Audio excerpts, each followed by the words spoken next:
খুব কাছ থেকে পরপর দুটি গুলি করা হয় ঢাকা ৮ আসনের স্বতন্ত্র প্রার্থী এবং ইনকিলাব মঞ্চের মুখপাত্র ওসমান হাদিকে। ঘটনার পর থেকে আতঙ্ক ছড়িয়েছে রাজধানী জুড়ে।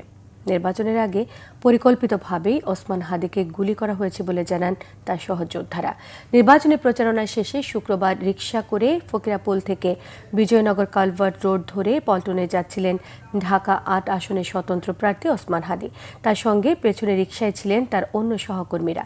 রিকশার পেছনে একটি মোটরসাইকেল পিছু নেয় ওসমান হাদির। রিকশাটি কালভার্ট রোডের ডিআর টাওয়ারের কাছে পৌঁছলে পিছু নেওয়া মোটরসাইকেল আরোহী খুব কাছ থেকে ওসমান হাদিকে মাথায় গুলি করে। পরপর দুটি গুলি করা হয়েছে তাকে।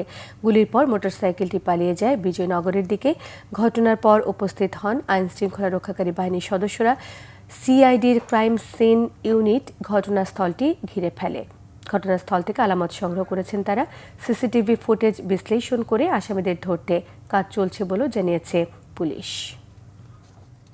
এখন আমরা কনক্রিট কোনো সিদ্ধান্ত যেতে পারছি না, আমাদের কার্যক্রম অব্যাহত আছে। আমরা আরও কার্যক্রম সম্পন্ন করার পর হয়তো বলতে পারবো যে আসলে উনি এক্স্যাক্ট কোথায় গুলিবিদ্ধ হয়েছেন এবং কে বা কারা তারা গুলি করেছে। আমরা যে গুলি করছেন এরকম কোনো ফুটেজ এখনো পর্যন্ত পাইনি।